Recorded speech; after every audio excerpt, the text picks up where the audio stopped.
Welcome everyone to the Cut Digital Archive. This is the 6th in the series of our artist interviews. This evening, I would like to give a big warm welcome to artist Johann Don Daniel. So Johann's work is diverse, expressive, and manifests itself, but not limit itself, in the forms of paintings, sculptures, and music. Johann is constantly exploring new territories, and Johann has exhibited in London, Berlin, South Korea, and Paris. Johann is also, as some of you may know, my husband. Welcome, Johann, to the Cut Digital Archive. Let's start with your early influences. Can you tell us who and what inspired you to first start creating artworks? And Joe, if you'd like to start sharing the keynote, that would be great. Thank you. Well, it's not in this image, but there's someone who was associated with the cut, John Williams, and I used to copy his comic books when I was a kid. Ghostbusters was released in the UK, and I used to go down to the newsagents every fortnight and pick up a copy and then draw them when I was at home. And weirdly enough, I met him one day at the cut at one of the life drawing classes and blew my mind. But following that, yeah, I did lots of copying of other artists and learning from them. And one of them was this one, Dave McKean, and he did the cover of this Paradise Lost, which was like a UK metal band. And it turned out he did lots of comic books that I ended up buying as well, Sandmans and things like that. And his mix of styles, like on this one, you can see he's got quite a loose style, but other times he's got pencil drawings and photography, and he mixes it all up. And for a young kid, when you're learning how to draw and stuff, it's pretty awesome to see how he plays with materials. Thank you. Can we move to the next slide, Joe?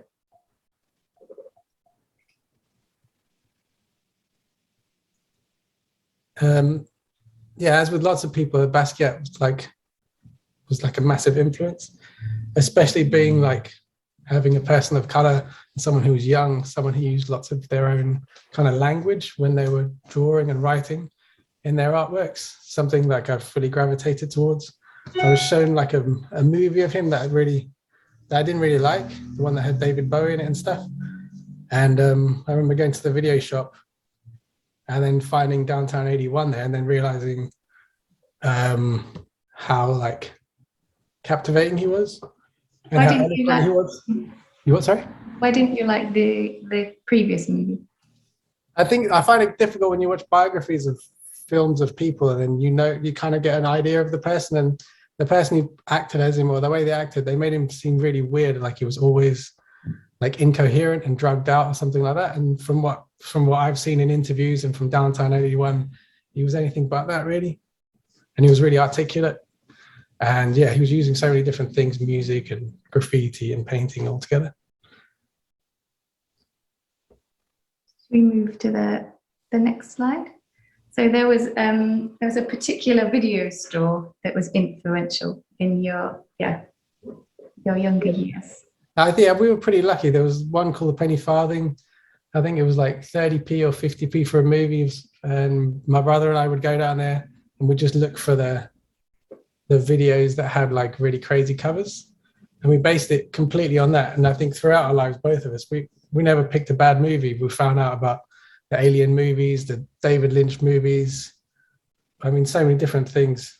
And from the Alien movies, I found H.R. Giger, and then I found out about his sculpture and then his backdrops and the stuff he did for Dune and all the rest of it. And that became a theme. I ended up gravitating towards artists that don't just do one discipline, but they work on so many different things. Mm-hmm. Then you were doing some large, was it biro drawings at that time? Yeah, so like as a kid, I was like really into doing biro drawings because the pens are so fine and you don't have to keep sharpening them. So I got really into those, and then I would just get carried away and draw these massive ones. And I got really used to just using markers and pastels and things that people would be like, why are you putting that with that?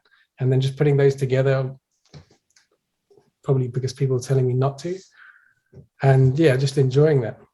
And I think going back to Dave McKean, that's something that he did too. But yeah, I just like the way that you can mess around with stuff. You don't have to kind of listen to what anyone says, really. Can we move to the next slide? So you also have a huge love for B movies. Why do these movies particularly interest you? There's so many reasons. I think, the fact that we would find these movies from the video shop just based on the cover, and they were not the movies where necessarily there's something happy in the end, or there's a love interest, or any of the cheesy kind of production ideas that people put in movies, in mainstream movies. So that was, you just didn't often know what was going to happen. And I think that was the most exciting part about it. We'll move on to the next slide. Can you tell us about this piece and who did it and why it interests you? So a lot of music I picked was from HMV and from Selector Disc in Soho, and it was by the cover. Now, I didn't pick the Nine Inch Nails cover by its cover. We already knew that was a great band, but album cover art back then especially was so high end and they were often linked with the artist really well. And this one is a British artist, Russell Mills. He uses lots of different stuff to put together his artwork, really emotive. I remember going to an art teacher, and just saying, like, how the hell does this guy make this? And then he got a piece of slate and he put some paints in it, and then he just got a bit of card and just swiped it down, and then just had this amazing texture. And I was like, my mind was like blown. And so then, it made me move away from doing these really technical bio things into just getting a bit more expressive and having a bit more freedom with it, and using some different things like bits of wood, digging holes in them with chisels and getting bits of wire and stuff like that, and really playing around more. Thank you. And we'll move on to the next slide. Thank you. Yeah, so at that same time I found Sigma Polka. And he's someone I still go back to all the catalogs of different things that he's done. And his stuff is so diverse. There's not any one thing that he did in particular. He'll do like little bio drawings of sausages, or he has something like this where he's screen printing something, and how he plays around with humor and stuff like that. Yeah. And this is one of your paintings. Can you tell us about this painting and when you did it? So I did this when I was a kid. So just like moments after finding out about Sigma Polka and those guys and that Nine Inch Nails. Russell Mills. So I tried to do a background where I just sloshed loads of cheap poster paints, and just had a big bit of wood and just slid it down a couple of times. I mean, it's best to do it in one go, but I found that out later. So I did that in a couple of goes. And then I had a Burt Reynolds and a Playboy bunny. It's quite hard to see because it's a very old photograph, but I spray painted Mickey and Minnie Mouse on top of that. And I was just looking at the humor. I think the ideals at the time of like being this macho guy with loads of money, and then you have the girls and the classic stuff of Mickey and Minnie Mouse. Like in that picture, you can't really see it, but he's kind of sitting back at home and it looks like she's just come from work. And just playing out with that macho thing and these kind of cheesy ideas, and just messing around with that. Did you spray paint Mickey on top of the poster paint? Yeah. And was it that powder poster paint that you mix up? Is that the paint that you use? Yeah, the paints were really cheap. So most of the background was those 20p poster paints. I think I used some acrylics for the two characters, and then I had some neon spray paint. What size? Well, this is like 180. It's quite big. It was just on a massive piece of brown paper, all cheap materials, whatever I could find. And then I cut a stencil out of like loads of baking paper from the food teacher or something. And then, just had the nervous bit of spraying it and seeing what happens. But it turned out pretty sweet. I mean, it's a shame I didn't get a better picture of it before it went, but there you go. Do you know where it is now? Have you still? No idea. And someone took it. I was a bit careless for a few years. Shall we move on to the next slide, please? Thank you. So I just wanted to ask you, has your Sri Lankan heritage informed the content of your work? For example, your use of symbols. You use a lot of symbols in your paintings. Yeah, I mean, it's definitely indirectly, I imagine. I mean, being that's in Dumbula in Sri Lanka, and when you walk through that place, you're surrounded by imagery. There's nothing you can see that isn't handmade, hand painted. There's a lot of gold and the yellows and the reds. The colors are really vivid. And it just, for me, it was felt like such a comfortable space. And it makes me comfortable with filling my paintings full of stuff. Like I often like to make sure that every sort of surface is covered and that I'm like almost in control of the whole thing. Mm-hmm. Yeah. A lot of your work is quite highly patterned, I think. Yeah, that's probably from the crazy Sri Lankans. Do you know what paint is used to paint these temple murals? I don't know, but I know that the Renaissance painters had technicians that would go out to places like Sri Lanka and India into their caves, and they would crack off samples and take them back to Italy and try and find out. But there's lots of different pigments and things like that they have in Sri Lanka. There's clays and there's woods that they can, like a wood that they use for watercolors that can come in, one piece of wood can have like 12 different colors in it and things like that. Mm. Thank you. So can you tell us about this? So your painting is of the woman on my right, might be your right. Can you tell us about these two pieces, please? And the other is by Giacometti, is that right?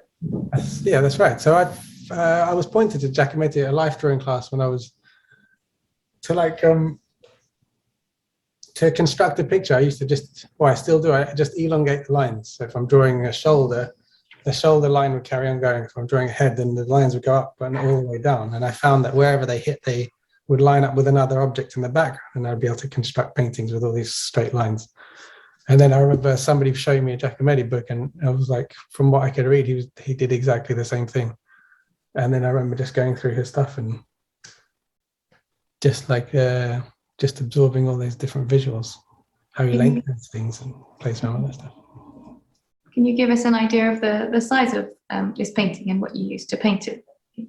This is a kitchen cupboard door that I found. I didn't have many paints. You can probably see in the bottom where I've mixed the paints. I think I nicked the white paint from school and I still had it hanging over at home. I had the red paint from summer. There's like marker pen. Yeah, I think I just had a handful of paints and would just generally work with whatever I had around. And did you do this piece from life? No, I was just collaging at the time, and I would get stuff from magazines and then I would draw on them with like a pen and stuff. And then I would paint that afterwards, after I'd kind of messed it up. Is that a typical process that you use, collage and then painting from collage? Yeah. Yeah, so I still do that today, but I'm mixing more real life with the artwork rather than that. And even when the internet got super fast, I didn't make collages online really, using online photography. I was kind of stuck to magazines, having that tactile thing and flying through something and knowing that there's so much behind generally things in magazines. So many people have chosen very carefully. Photography is already specifically made and stuff. Thank you. We'll move to the next slide. So this one kind of jumps in years. So I designed this painting back when I'd made that other painting of that lady. So I made all these collages of John Buscema Silver Surfers. They're like the really early Silver Surfer comics, and they're like very powerful stories about humanity and the dangers of the human race to the planet, and how humans can often be very cruel to each other and things like that. And the surfer would go into space and have all these beautiful monologues, and they're very powerful. So I designed 3 different pictures back then, and then like 20 years later started painting them, but they still didn't manage to finish them. I've got them dotted around. I ended up carrying them from country to country, adding a few more bits and pieces. Sorry, what? I was just saying, a lot of your paintings are well traveled, aren't they? I can't seem to let go of them. Yeah. And that's my daughter at the bottom, who sometimes helped me with paintings as well. So we'll move on, and I'd like to say this is a video collage that Johann has done, and explores and shows some of the influences behind your artwork, and it also includes some of Johann's artwork. It's Johann's current manifesto, and the music is by Johann's band named Le Pan, a two-piece with Tyler Torrance. So if you'd like to play this, Joe, thank you.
Thank you. So your work is incredibly full. It's full of ideas, full of collages of different visual elements. Is this always your intention? And is this a kind of a reflection of the world that surrounds you? Yeah, I mean, I grew up in a very noisy place. We grew up in a council estate in East London. It was pretty vibrant.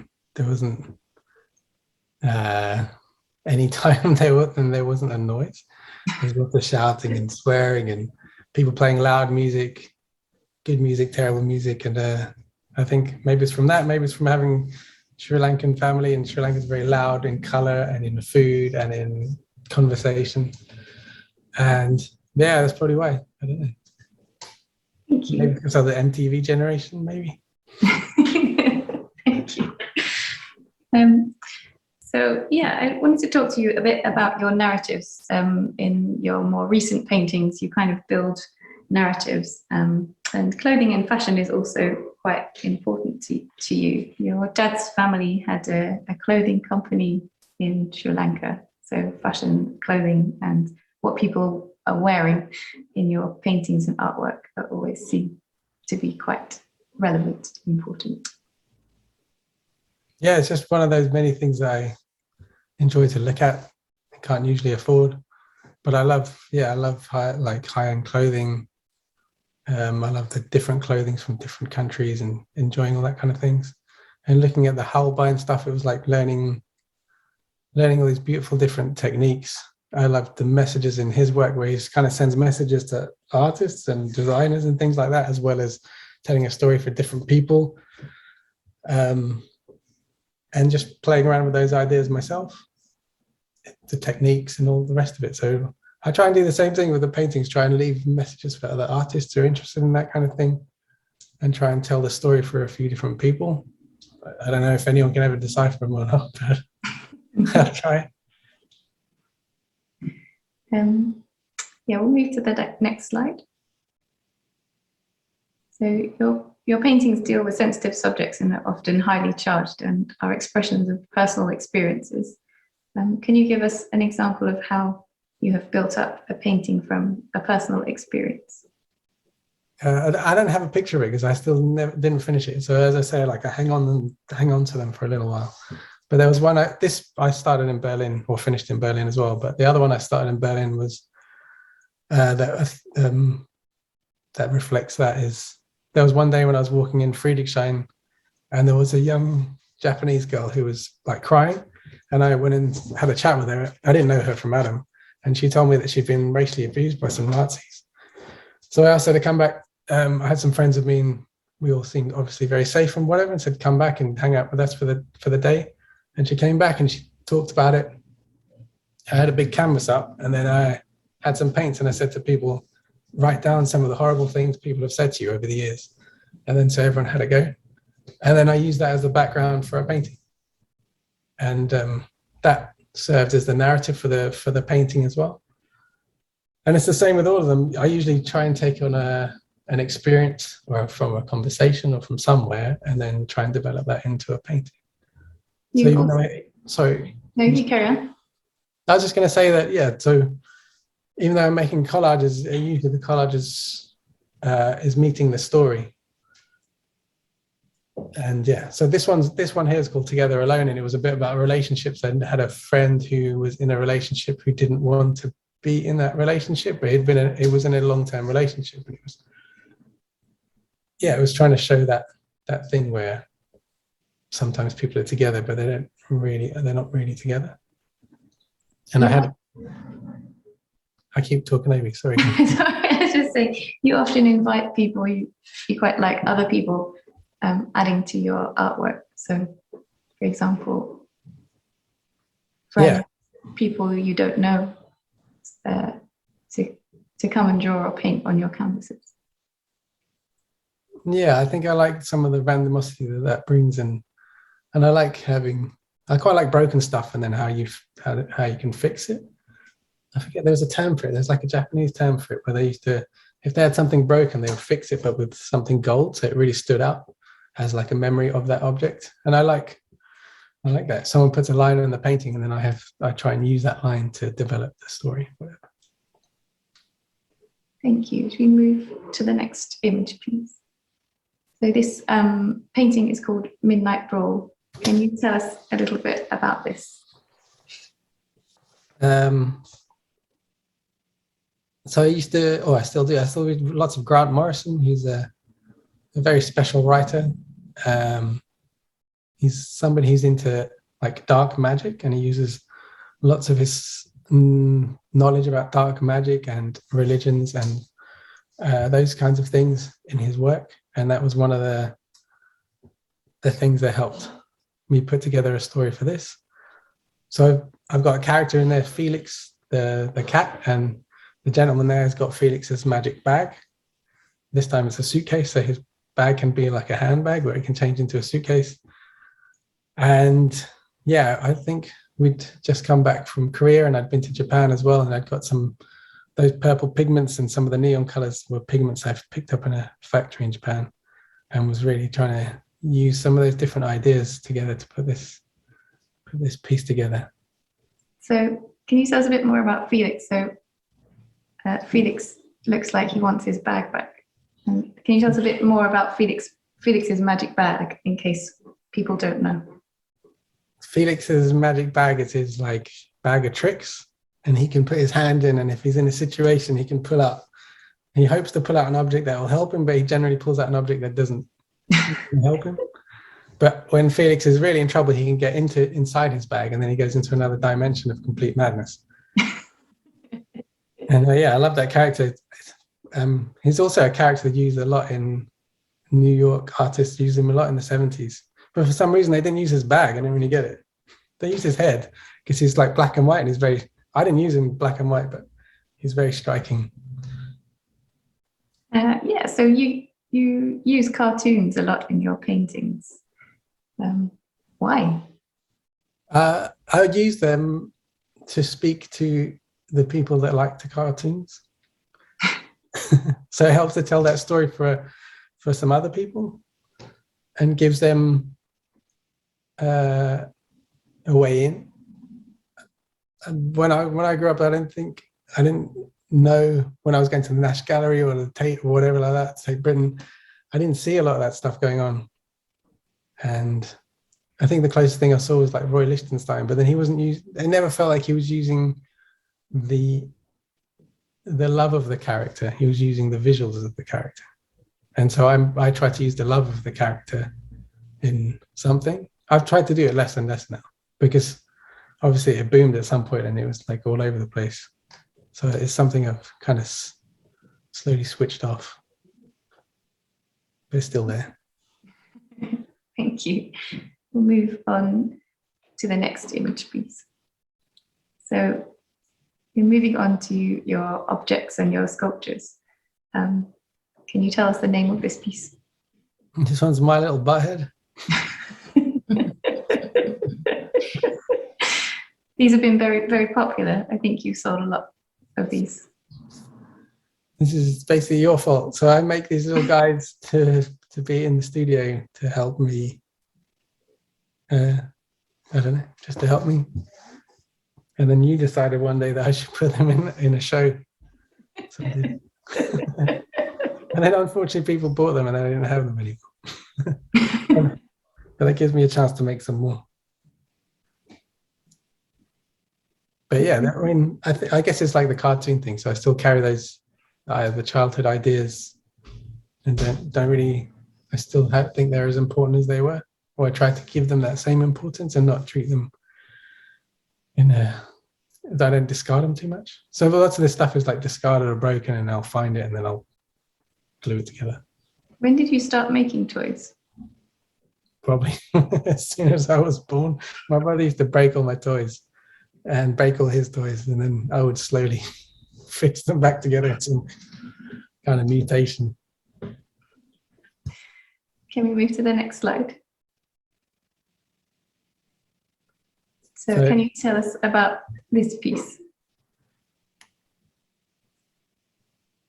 So this is Winston Zedmore from the Ghostbusters. He might not recognize him because I painted him black, give him a black suit instead of his traditional blue. I've given some red soles in his feet. As a kid in Woodford, there was, if we were playing a game as a child and it was like Ghostbusters, then I had to be Winston. I wasn't allowed to be Peter. I wasn't allowed to be Egon or Ray, mainly because of the color. And it always annoyed me. And it wasn't just that, it was like A-Team. You'd have to be Mr. T. And it was, I guess, of what happens when you are the minority in a place and you're young. Well, that doesn't, it doesn't change when you're much older either. So I never kind of let go of that. That's pretty much childhood little issues. So I tried to turn it on its head and give him some power. So I tried to make Winston the cool guy. There's also a very funny story that goes with this. So you put the price up of Winston's on eBay and outpriced yourself. I have, yeah. Through buying too many. Yeah, they start off at like £3 and then they get up to like 25 and then I have to stop buying them. I think it's gone down now, but I'm not ready to go back yet. But I'm making a little army. Hopefully they'll be at the cut show, but in a slightly different way. Thank you. Should we move to the next slide? This is another one of your toys. Yeah, it's just going on with that same thing of using found objects, and I made that little moustache and laser cut that, but it's all the found things and putting them together and having some fun with it. I mean, I think you asked me as well before if I've tried painting them and stuff, and I have, but they always end up really rubbish. And I think it's because they look so cool that I don't actually feel like painting them. I just like them as they are. Thank you. Let's move on to the next one. So this is a piece. You like objects, but you're also interested in design. Can you tell us about this piece? So thinking about some fine art, it always seems like some things some things sometimes are slightly excluded or whatever. It's like finding a way to make them included. And so some of the interests in people's lives just don't seem like they have a connection. So I was trying to piece things together like that. And I mean, I love cars, and like a Dodge Monaco is really nice, and trying to pull things backwards and forwards in the past and the future. Where does your love of cars come from? My dad was a mechanic, and so we had a different car every day. He'd drive his customers' cars, and sometimes we'd be in school in a Mercedes, or the next day we might be in a Skoda, back when Skodas were really terrible. Yeah, and going to his garage and playing around there all the time. We'll go to the next slide. So this is also another, would you call these collages? They're collages of objects, I guess. They're not really like your built toys. Are they? How do you go about creating these pieces? Yeah, I guess it's like a still life photo collage or something. I don't know. I was just playing around with the stuff, and I think I was listening to this band called Tool, and they have some whale voices in one of their songs. And then just think like obviously the stories of plastic and the sea and whales and those things, and just putting that together, and what is the role of the children, and sunflowers are often represented as the people, especially in the East, and just playing around with those ideas. And just the size, playing around with different sizes and stuff is pretty fun. I have a giant baby carrying a whale. It's pretty cool. Thank you. So we have another video to play. It's called Journey, and you describe this video as being an explanation to a part of your paintings and music. The music is also by your band, La Pan, and this track is one of my favorites. If you could play, Joe, thank you.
Thank you. So that was Journey, and you've been traveling to Germany since you were young. I think you were shipped off there in the summers to spend time with your relatives. You then moved to Berlin after art school. Can you tell us a little bit about your experience of the unique Berlin art scene then and now, the differences? And that was a massively lucky time for me to go.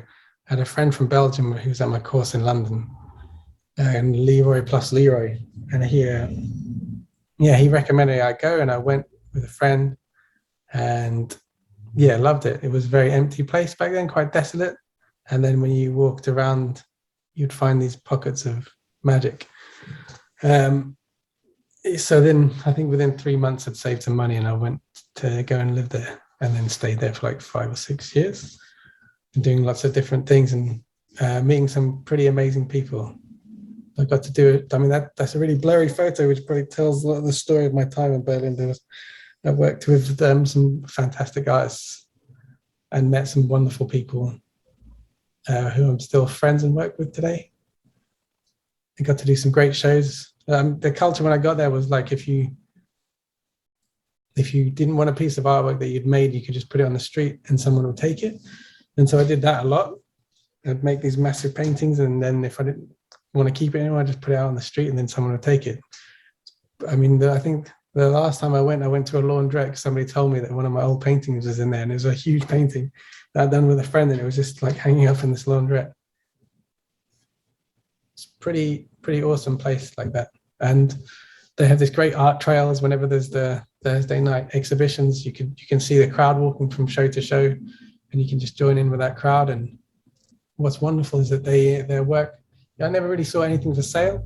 It was more about the conversation that they were creating. They had a lot of minimalist work. There was a lot of sound art. There's a lot of respect for everyone who was showing different things, and it was like very refreshing and a big learning curve. And you work for an artist out there? Yeah, like I worked for Mustafa Maluka, who is a South African artist who he schooled me on oil painting, schooled me on lots of things, on technology and so many different things. It was a great, really super hard experience. It's super great experience. Really grateful to that family. But then working and meeting Hannah Parr and Collier Kugler and Philip Gabriel and so many people that, it's a lucky time. Thank you. We'll move to the next slide. So this piece is called Touching the Void. Can you tell us a little bit about this piece and how you created it? So this one I started in South Korea before we had children, and it was just learning about like technology, and we didn't have children. I was just observing other people in Korea and how they would ignore their children when they're on their phones and stuff like that, which is obviously really commonplace today, and how what the children do with that time while the parents are ignoring them and whatever. And so this character is trying to get closer to Mashimura, who's a Korean cartoon character, and thinking about those differences. There's like a book by Neil Gaiman, American Gods, where like the gods of old are replaced by the gods of technology and things like the internet and television and all that kind of business. And I was thinking about those things for a long time. And this goes some way into talking about that. So you might think you're trying to indoctrinate your child into a religion, but actually your child's really into a cartoon or a band or something else. But I finished it later in England with the help of my daughter. So there's lots of words written down that she wrote, and I was asking her, what does it sound like when I say stuff to you? And then she was writing down, do the blah blah, go and get the thing and stuff like that. And what have you used to make this? And can you give us an idea of scale as well? I used everything. There's like plywood. So in Korea, there's vinyl everywhere. Vinyl signs are used for the signs of shops, and it's discarded, and it's really durable material. So people in farming land, which we stayed in one place actually, people make houses out of the vinyl, but it carries the similar texture to canvas. So I just took that home and started painting on that, or we both did. It's a little bit like the lorry back, that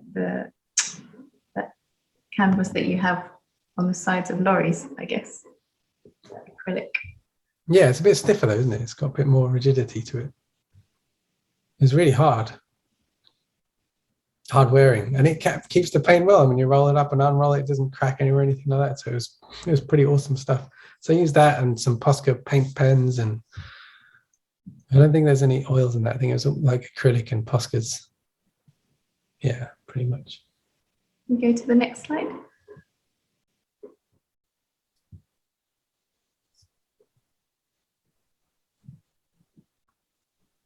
And we'll go to the next slide.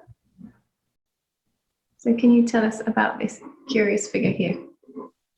It's a bit creepy. So I had like a strange experience when I had a lunch, or couple actually, a couple of lunches with some businessmen, and in some parts of Seoul in Korea, that the businessmen dressed like Reservoir Dogs. I'm guessing that's where Reservoir Dogs clothing and ideas maybe it came from, because I think it's quite an old thing. And they seem to have to. The culture is that they are very subservient to whoever the boss is, and they kind of have to just follow the lead of someone else, and it was really chauvinistic. There was no women in sight unless they were working somewhere, and they were treated really badly, and there was always talk of like prostitution and things like that, and you never really got to know anyone there because nobody wanted to really show who they were, because they don't want to lose their face in front of their boss, even though they'd get drunk and just end up on the floor in a mess. And so yeah, I was toying around those ideas because a lot of those people were in charge of some very big industries and were kind of strangling a lot of their beautiful nature there. But I got Cyril Sneer on his hand, who's a character that tries to destroy the forest so the raccoons don't have anywhere to live. What was the name of the cartoon he was in? The raccoons. The raccoons. Yeah. Yeah, so I was trying to play with the idea of this businessman and prostitution and things like that. Just thinking about those little ideas. There's the eyes in the background that I often use, and the eyes are sometimes watching and sometimes they're not watching and stuff. What's really interesting is that those eyes are also that sculptural piece near Stratford Station. Did they influence your eyes, or did you start doing the eyes before the sculpture appeared there? Because I find that quite fascinating. I don't know. I don't know which way around that happened, but I'm guessing that it must have been after. But I was really subconscious, I think. But it was, yeah, definitely something I used for years and years and years. We move to the next slide. So this piece is called Squidgy Leica. Would you like to talk a little bit about this? I think this piece is uncanny, really. It's uncanny that the most watched Netflix series at the moment is called Squid Game. And you did this piece in 2009, probably, when we were in Korea. Yeah, can you tell us a little bit about it? Yeah, I think the story is similar to the Squid Game story. It's not a game show or whatever, but it's kind of like the game show of life, and people like overliving their means and trying to live up to this strange Eastern view of Western culture. I'm not really sure, but it's like keeping up with the Joneses, but way, way more crazy. So people max out credit cards to make sure they have perfect outfits. And I don't think anyone's seen perfection until they go to Korea. People look like they do in a magazine. Their hair is perfect, their clothes are perfect, and things like that. And yeah, I was thinking about those things and learning about stories about some of the surgery people do and the ages of the people that have surgery. I'd say children, and how that was weirding me out. And there's like a high rise in the background, and how we've got trains past many ghost towns where they would build a whole town, like a mini city, and then decide for whatever reason they're going to have to move. Maybe infrastructure is easy somewhere else, and so they just leave these giant buildings and then just build like a whole bunch of new ones, like disregarding any kind of nature. And it seemed like completely opposing to the previous kind of school of thought in Korea. I think the Buddhist tradition, and maybe older than that. And there was definitely a massive Western modern influence. I'm guessing that's kind of turned on its head a little bit, but yeah, it's all pretty crazy. So I just went mad and made this crazy painting. Thank you. Can we move on to the next slide, please? I think I just put that up just to show like I had some attention to shoes. I had I always like to find some nice lines of shoes and things like that.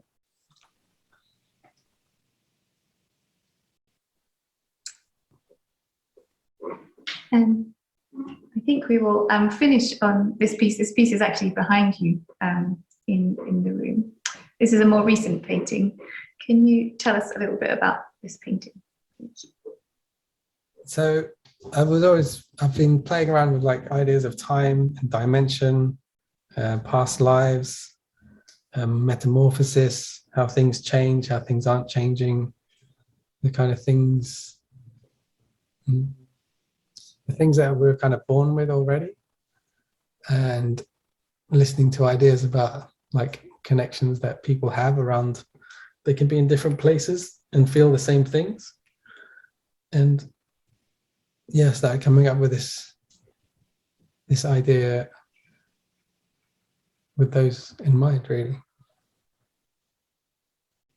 I try and give some ideas where like both these people they're clearly like quite well off. They've got nice clothes. They're standing on gold, but they have some kind of caution on their faces, and the eyes are still in the background, like I've had for a long time. But they've changed somewhat. There's like gold tears falling down in the painting, and there's this Mexican butterfly. And his clothes are quite interesting. Yeah, I was working with like looking at future fashion ideas and things like that. And well, her dress is obviously like much older. And yeah, thinking about those, trying to talk about those things. Thank you. Thank you. And I think we're kind of running out of time. So we've come to the end of this evening's interview. If anyone has any questions, please do write them in the chat. I've got one question from Gina Metcalf, who was a wonderful artist who we interviewed previously on the Cut Digital Archive. And Gina's question is, how important is research in your work? Yeah, I guess as I've probably just said the whole time, that most of my research is, that's the whole part of the picture, is me reading and listening to people, taking on these stories and trying to put them together into something else. So yeah, I do lots of reading. I watch so many strange movies and listen to strange music, and that all plays its part into it. And research is the most important thing. It takes way longer than the actual painting. I've got two questions here from Joe Leverett. The first one is, where can I buy a My Little Butthead?